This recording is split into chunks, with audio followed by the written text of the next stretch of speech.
Hai sahabat pintar, semangat pagi. Jumpa kembali bersama Bu Guru di YouTube channel Guru Mandiri. Assalamualaikum warahmatullahi wabarakatuh. Sahabat pintar semua, apa kabarnya kalian pagi hari ini?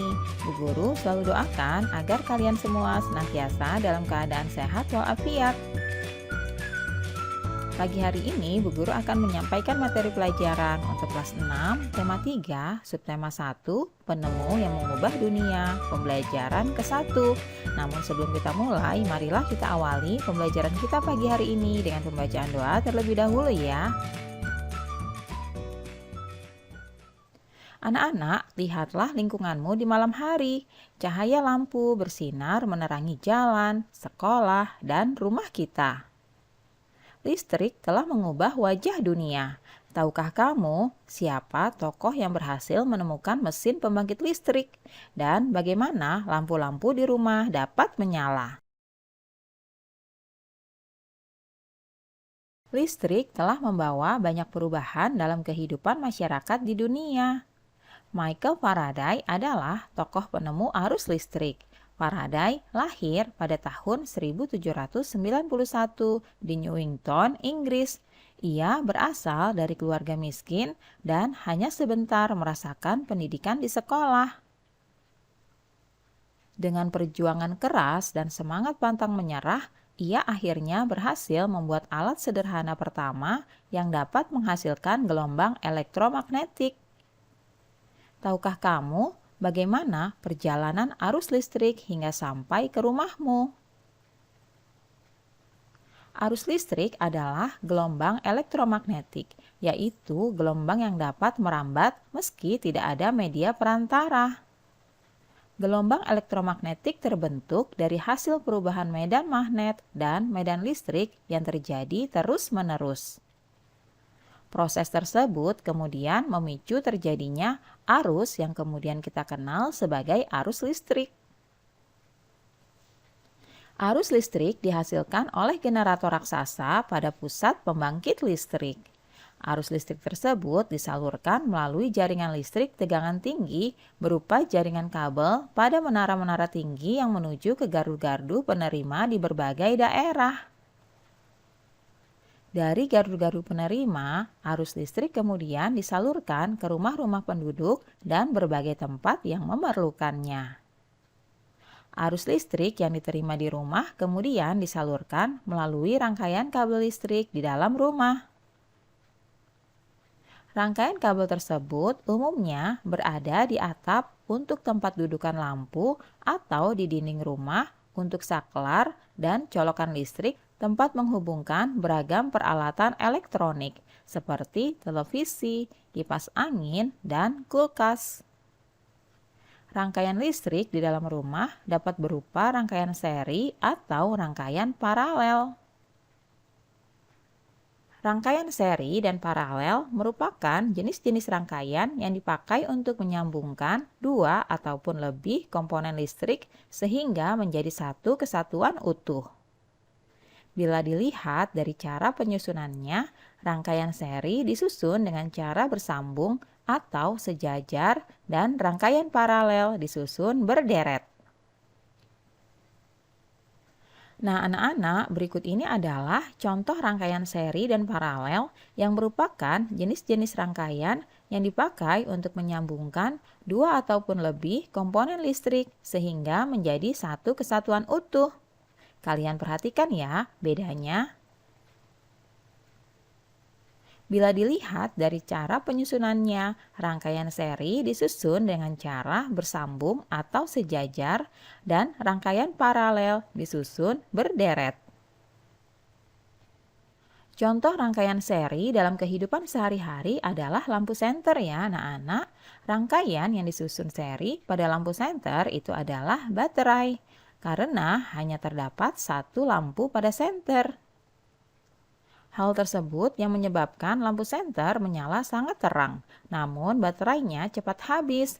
Rangkaian seri dan paralel juga bisa ditemui pada lampu-lampu di rumah. Betapa penting peranan listrik bagi kehidupan manusia. Tanpa listrik, tentunya kita akan mendapatkan banyak kesulitan dalam mengerjakan aktivitas sehari-hari. Namun demikian, kita juga harus tetap bijaksana menggunakan listrik dalam kehidupan sehari-hari. Nah, anak-anak, jawablah pertanyaan berikut berdasarkan paragraf pada teks tersebut ya. Nah, pada paragraf pertama, apa topik masalah yang akan disampaikan oleh penulis? Topik masalah yang akan disampaikan penulis adalah alat yang dapat menghasilkan gelombang elektromagnetik. Paragraf kedua, bagian A, apa yang kamu ketahui tentang arus listrik? Arus listrik adalah gelombang elektromagnetik, yaitu gelombang yang dapat merambat meski tidak ada media perantaranya. Paragraf 2, bagian B, bagaimana proses perjalanan arus listrik dari pusat pembangkit hingga sampai ke rumah penduduk. Coba kalian jelaskan secara berurutan ya. Arus listrik dihasilkan oleh generator raksasa pada pusat pembangkit listrik. Kemudian, arus listrik tersebut disalurkan melalui jaringan listrik tegangan tinggi berupa jaringan kabel pada menara-menara tinggi yang menuju ke gardu-gardu penerima di berbagai daerah.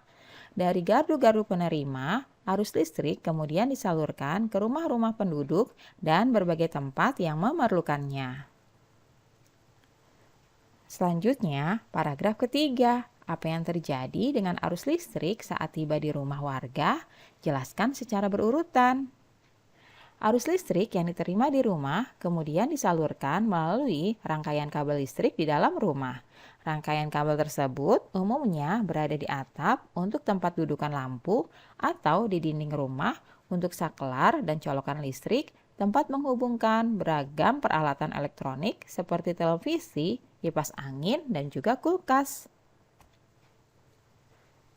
Selanjutnya, apa manfaat arus listrik setelah sampai ke setiap rumah warga? Manfaat arus listrik setelah sampai ke setiap rumah warga adalah tempat menghubungkan beragam peralatan elektronik seperti televisi, kipas angin, dan kulkas. Selanjutnya, apa perbedaan rangkaian listrik seri dan juga paralel? Perbedaan rangkaian listrik seri dan paralel adalah rangkaian seri disusun dengan cara bersambung atau sejajar, sedangkan rangkaian paralel disusun berderet. Selanjutnya, apa kesimpulan dari isi teks tersebut? Berikut ini adalah kesimpulannya. Michael Faraday adalah tokoh penemu arus listrik. Arus listrik adalah gelombang elektromagnetik, yaitu gelombang yang dapat merambat meski tidak ada media perantaranya. Arus listrik dihasilkan oleh generator raksasa pada pusat pembangkit listrik. Arus listrik yang diterima di rumah kemudian disalurkan melalui rangkaian kabel listrik di dalam rumah. Rangkaian listrik di dalam rumah dapat berupa rangkaian seri atau rangkaian paralel. Betapa penting peranan listrik bagi kehidupan manusia. Namun demikian, kita juga harus tetap bijaksana menggunakan listrik dalam kehidupan sehari-hari. Berikutnya, paragraf kelima. Adakah pesan yang disampaikan oleh penulis? Jelaskan dengan singkat ya. Pesan yang disampaikan oleh penulis adalah tentang proses arus listrik hingga sampai ke rumah penduduk dan juga pentingnya peranan listrik bagi kehidupan manusia. Anak-anak, coba kalian bongkarlah senter yang kamu miliki. Amati komponen-komponen yang terdapat pada senter. Seperti berikut ini ya.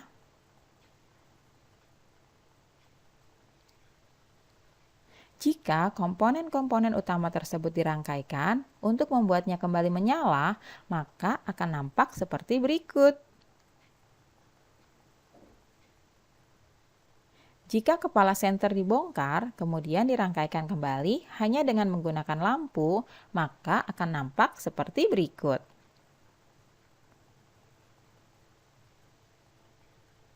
Nah, anak-anak, coba kalian amati rangkaian listrik sederhana pada lampu senter tersebut dengan teliti ya. Diskusikan pertanyaan-pertanyaan berikut bersama teman kalian. Yang pertama, bagaimana posisi lempengan logam untuk membuat lampu menyala? Yang kedua, apa komponen yang sebaiknya digunakan untuk mengganti lempengan logam tersebut yang biasanya terdapat pada rangkaian lampu di rumah?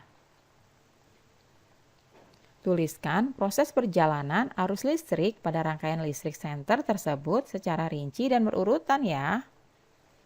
Kamu juga dapat menggunakan informasi pada buku atau sumber lainnya untuk membantumu menemukan jawabannya.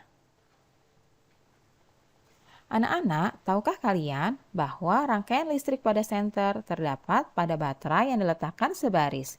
Pada rangkaian seri lampu, lampu-lampu juga diletakkan sejajar dalam satu baris.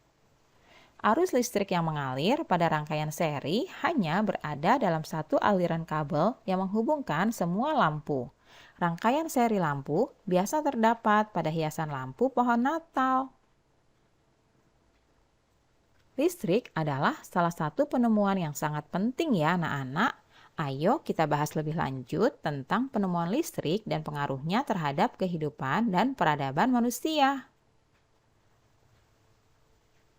Perhatikan bola lampu yang terdapat di dalam rumahmu dan nyalakan lampu tersebut. Menurutmu, apa perbedaan antara masa sebelum ada listrik dan setelah ada listrik?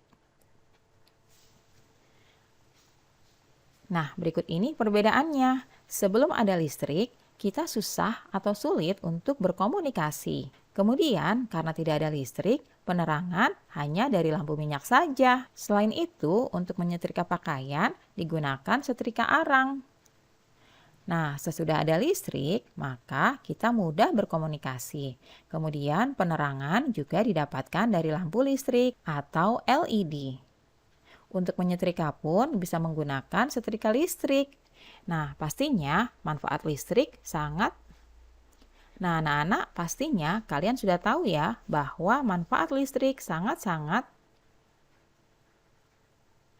Nah, anak-anak, pastinya kalian sudah memahami bahwa listrik memiliki manfaat yang luar biasa bagi kehidupan manusia. Oleh karena itu, kita harus selalu menghematnya ya. Jangan sampai energi listrik ini habis dan kita tidak bisa menikmatinya lagi di masa mendatang. Ingat, hemat listrik, hemat energi.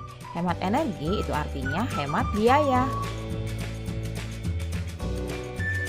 Demikianlah pembelajaran kita pagi hari ini ya anak-anak. Terima kasih sudah menyaksikan video pembelajaran ini. Semoga bermanfaat untuk kalian semuanya. Sampai jumpa lagi pada video pembelajaran selanjutnya. Salam sehat dan tetap semangat.